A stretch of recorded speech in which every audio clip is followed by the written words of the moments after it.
네, 현재 코스닥 지수 1% 넘게 밀리고 있습니다. 코스피 지수가 잘 갈 때도 상대적으로 이제 못 갔던 게 코스닥 시장인데 오늘 시가총액 상위 종목 안에서 엔캠 그리고 삼천당 제약이 급락을 하고 있습니다. 현재 하락하고 있는 종목도 1,200개가 넘는데 시장 이번 주에도 왜 이렇게 부진한 건지 수급에 기반해서 섹터와 종목별로 분석을 해보겠습니다. 시선주 오늘은 레모리서치 이상엽 이사와 함께합니다. 안녕하세요. 안녕하세요. 네. 외국인과 기관 매도하면서 오늘 수급 부재하고 개인만이 홀로 매수하는 국내 증시입니다. 약한 시장과 함께 수급 어떻게 분석해 볼 수 있을까요? 네, 수급이 오늘도 안 좋은데 네. 최근에 특히 이제 코스닥 같은 경우는 좀 수급이 좀 꼬였다라고도 좀 말씀드릴 수 있을 거고 많은 분들이 체감도 하고 계실 텐데 지난주 목요일에 코스피가 이제 2,800 종가상이 이제 올라섰었죠. 근데 그 이후로 결국에 종가상만 놓고 보더라도 1일 천하였었다. 뭐 그런데 그 이후로 금요일이랑 오늘 이틀 연속 외국인의 현물 매도가 좀 아주 큰 건 아니지만 또 적지 않은 그런 매도 물량이 좀 나오고 있는데 그 일단 코스피에서 시가총액 상위에서 SK 하이닉스랑 저 한미반도체 시가총액 두 종목 모두 다 크거든요. 네. 근데 요 좀 하락이 좀 눈에 띈다는 거, 투심에 좀 부담이 되는 것을 좀 확인할 수가 있는 상황이고 이번 주가 반기 마지막이기도 하고 2분기 마지막이기도 해요. 그래서 이번 주랑 다음 주 굉장히 중요하거든요. 그래서 뭐 윈도우 드레싱 효과가 그런 것도 뭐 기대하시는 분들도 계실 수는 있는데 이번 주 중반 이후에 중요한 이슈가 좀 많이 몰려 있는 것 같아요. 뭐냐면은 이번 주 중반부터 엔비디아 주총도 있고요. 또 마이크론 실적 발표도 있고 또 이게 중동 쪽 뭐 이제 확전 관련 그게 지금은 조금 뭐 잠잠하지만 또 28일 날 또 이란의 또 이제 대통령 보궐선거도 있거든요. 그래서 주 초보다는 주 중반 이후에 좀 굵고굵직한 이슈가 있는데 한 주만 놓고 보면은 좀 주 초부터 눈치 싸움이 있는 게 아닌가 그런 말씀도 드리고 싶고 한 가지만 더 말씀드리면은 마이크론 실적 발표도 그래 좋지 뭐 목표가 상향된 것들 뭐 줄줄이 나오곤 하는데 마이크론 차트를 보시면은 최근에 고점을 찍을 때 거래량이 좀 많이 터졌어요. 그래서 좀 실적이 잘 나오더라도 최근에 고점에 하락할 때 거래량이 좀 많이 터졌기 때문에 그 부분을 어떻게 소화해 나갈까도 좀 확인이 필요하다. 네, 그래서 좀 소부장 접근하실 때도 어느 때보다 좀 선별하는 게 중요한 것도 오늘 좀 함께 말씀드릴 수 있는 것 같습니다. 네, 어려운 시장이다 이런 얘기 많이 했는데 이번 한 주는 또 이벤트가 많기 때문에 더 어려운 시장이 될 것 같다라고 얘기를 해주셨습니다. 이제 섹터로 들어가서 시장을 좀 들여다볼 텐데 오늘 외국인과 기관 모두 제가 이제 섹터를 보니까 IT 쪽 그리고 조선 쪽에 좀 집중하는 분위기더라고요. 두 섹터에 유독 관심을 보이는 이유가 뭘까요? 네, 섹터 놓고 보되 네. 대신에 이제 특히 이제 조선 쪽에 더 많은 종목군들이 흐름이 오늘 좋은 것도 좀 확인할 수가 있는데 뭐 조선은 좋은 거 이제 다 알잖아요. 일반 투자자분들도. 그렇죠? 네. 왠지 더 갈 것 같은 느낌이 듭니다. 네. 그래서 지금 매수하는 종목 좀 살펴보면은 IT 쪽에서는 뭐 삼성전자, LG전자, LG노텍, LG디스플레이, 조선 쪽에서는 HD 현대중공업, HD 또 HD 현대미포, 조선 등이 좀 강한데 결국에는 실적인 것 같아요. 네, 실적과 수출인 것 같은데 IT야 뭐 수출 쪽 워낙 뭐 좋다는 거 많이 알고 계실 거고 조선 쪽만 또 하나 말씀드리면은 그 이제 그러니까 지난달까지만 놓고 보면은 10개월 연속 YO 대비해서 수출이 개선되고 있다. 그래서 뭐 IT랑 조선 수출뿐만이 아니고 이제 실적도 이번 주에 이제 마이크론 실적 발표한다고도 말씀드렸는데 뭐 이제 다음 주면은 삼성전자의 잠정 실적도 발표가 될 텐데 수출도 지표가 좋고 실적도 이쪽이 좋을 수밖에 없습니다. 그래서 얼마나 좋을지 그건 뭐 정확히 알기는 어렵지만 기대감을 갖게 한다는 거. 그래서 이제 많은 분들이 실적 쪽에 이제 섹터에 관심을 가질 텐데 뭐 대표적인 섹터가 아닌가 뭐 그런 생각이고 뭐 이렇게 뭐 음식료나 화장품 쪽도 실적 근데 뭐 조정 나온다. 근데 그쪽은 또 많이 오른 부분이 있기 때문에 네, 이렇게 공통적인 부분 수출 실적 말씀드릴 수 있는 것 같습니다.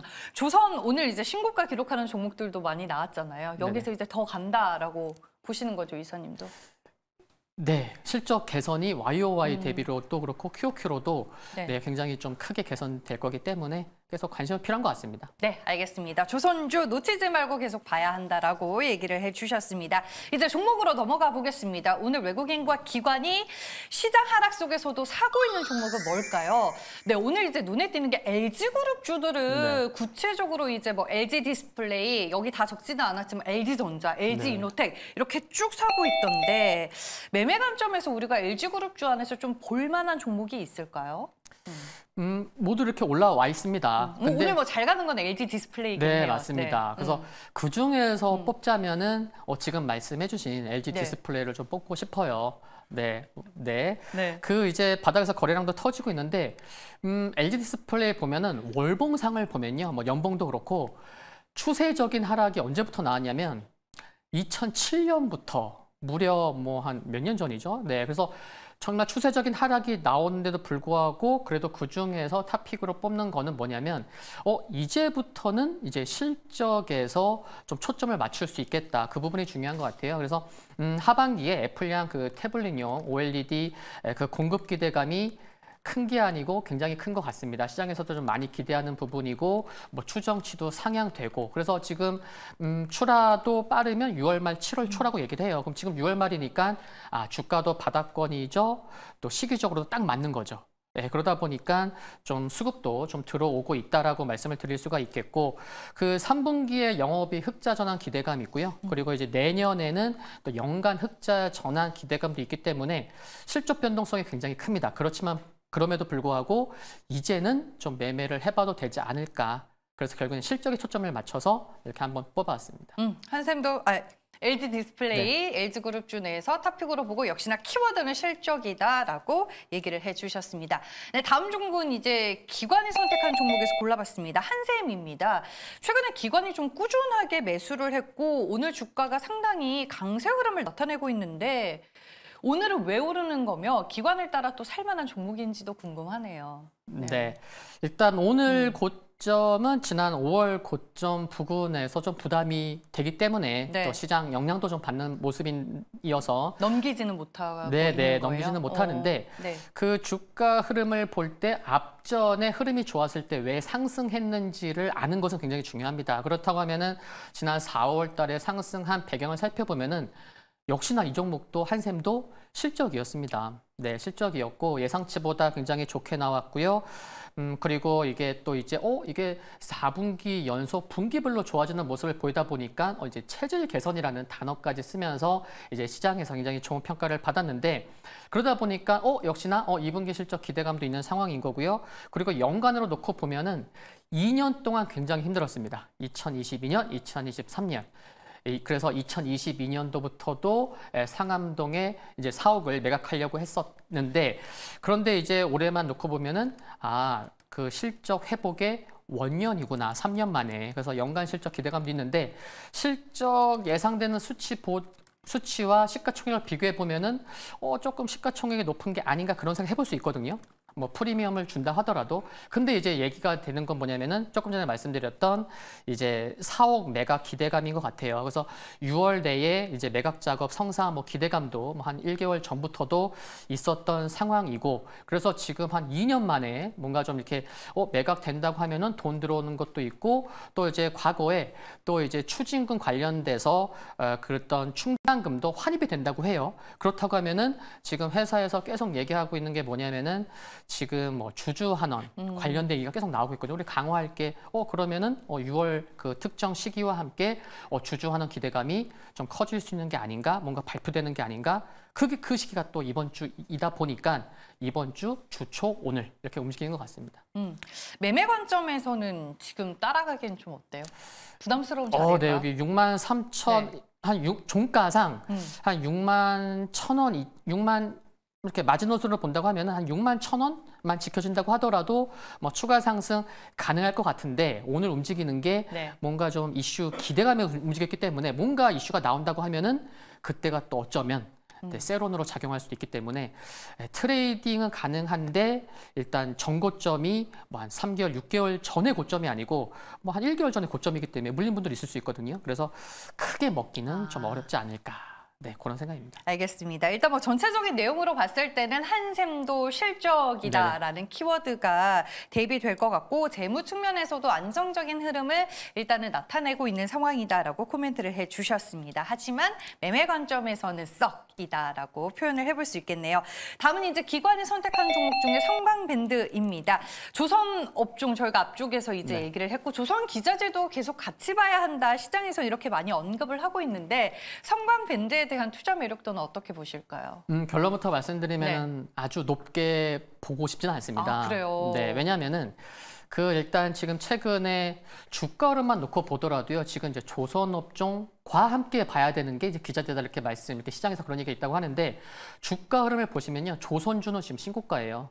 근데 지금 성광밴드나 태광 같은 경우에는 주가 바닥권입니다. 그래서 기술적으로는 다중 바닥이니까 그래 기관이나 외국인이 좀 들어오면 상승할 수는 있어요. 그런데 실적만 놓고 보더라도 조선주는 아까도 말씀드렸지만 실적이 뭐 YOY 대비 QOQ 대비 정말 부각받을 수밖에 없거든요. 그래서 신고가 나고 있고 근데 성광밴드만 놓고 보더라도 올해 연간 실적이 작년 대비해서 역성장이에요. 크게 부각받지 못합니다. 그러다 보니까 조선업종 내에서도 덜 부각받고요. 근데 상승하는 이유는 지금 동해 이제 석유 시추 때문인 거죠. 그러니까 이게 완전한 뭐 한국가스공사나 일부 정말 테마만 묶여서 뭐 2배 이상 상승하고 그런 것도 아니고 실적도 좀 주춤하다 보니까 상승할 수는 있어도 매력도는 크게 좀 아쉬운 것 같습니다. 갈 거면 대왕고래 테마에 묶여서 시원하게 가던가 아니면 조선주를 따라서 또 시원하게 가던가 네, 성광밴드는 애매한 부분이 있다라고 아주 솔직하게 답변을 해주셨습니다. 네, 저희가 기관이 코스닥에서 매수한 성광밴드까지 살펴봤고 외국인 기관 통틀어서 이제 총 8개 종목의 후보가 있는데 그럼 이사님은 탑픽으로 어떤 종목을 오늘 보셨을까요? 네, 오늘 어느 때보다 고르기가 굉장히 고르기가 쉽지 않았어요. 시장이 안 고르기가 쉽지 좋아서 않았습니다. 종목이 저도 썩 마음에 들진 않았어요. 아니 그만큼 좋은 것들이 몇 개가 있어서 그래요? 어려운 게 좋은 아니었고 게 있어서요? 네, 뭐 조선주도 있고 그래서 네, 그런 차원으로 좀 어려웠다라는 말씀을 드리고 싶고 그럼에도 불구하고 어떤 종목일까요? 네, 좀 외국인이 사고 있는 종목에서 뽑았는데 파마리서치. 파마리서치. 네, 저희 회사 이름과도 참 유사한데 레몬리서치. 네. 일단 오늘은 계속 실적 얘기만 이렇게 말씀을 드리게 되네요. 네. 뭐냐면은 파마리서치도 올해 처음으로 연간 매출액이 3천억 원을 넘을 것으로 전망이 되고요. 또 연간 한 해 영업이익도 1,000억 원을 넘을 것으로 전망이 됩니다. 연간 영업이익이 사상 처음으로 1,000억 원 넘을 때 그 해는 잘 봐야 됩니다. 그거는 뭐 거의 뭐 불문율이고요. 그리고 그런 가운데에 이게 뭐 의료기기, 의약품도 있는데 이게 화장품과도 연결이 됩니다. 그래서 1분기에 그 화장품의 그 수출이 YO 대비해서 111% 증가했거든요. 그래서 화장품 쪽과도 연관이 되는구나, 계속 관심이 필요하구나라고 볼 수 있는데 작년 연간 화장품 쪽의 매출 비중이 23%였어요. 근데 1분기에 23.7%였어요. 뭐 0.7% 증가한 것 같고 뭐냐라고 하실지 모르겠지만 중요한 건요.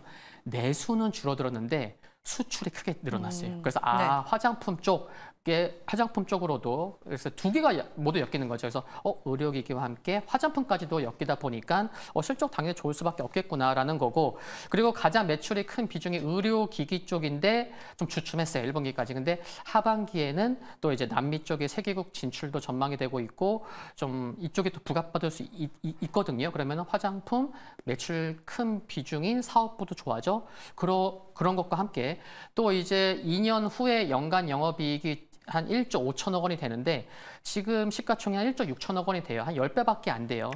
화장품과 의료기기까지 함께 엮이는데도 불구하고, 그리고 2018년도부터 작년까지 그 수출 증가율 연평균 한 50% 넘거든요. 그렇다고 하면은 지금 정고점 한 작년 8월 달에 한 15만 8천 원 그 부분에서는 좀 이렇게 손바뀜도 필요하겠지만 결국에는 조정이 나올 수는 있을지 모르겠지만 그럼에도 불구하고 더 가야 될 것 같습니다. 네, 얼마까지 보세요? 그래서 네, 오늘 뭐 시장이 이런데도 시가총액은 띄어서. 시가총액은 2조 원대 이상 가야 될 것 같아요. 그럼에도 불구하고 그냥 1차 목표가 좀 낮게 해서 한 18만 원 잡아봤습니다. 네, 알겠습니다. 지금 시장의 키워드는 실적과 수출인데 두 가지를 다 갖추고 있는 종목이다라고 표현을 해주셨고요. 목표 주가 18만 원, 시가총액 기준으로 2조 원을 넘어설 수 있는 파마리서치 한번 여러분들도 지켜보시길 바라겠습니다. 지금까지 레몬리서치 이상엽 이사와 함께했습니다. 고맙습니다.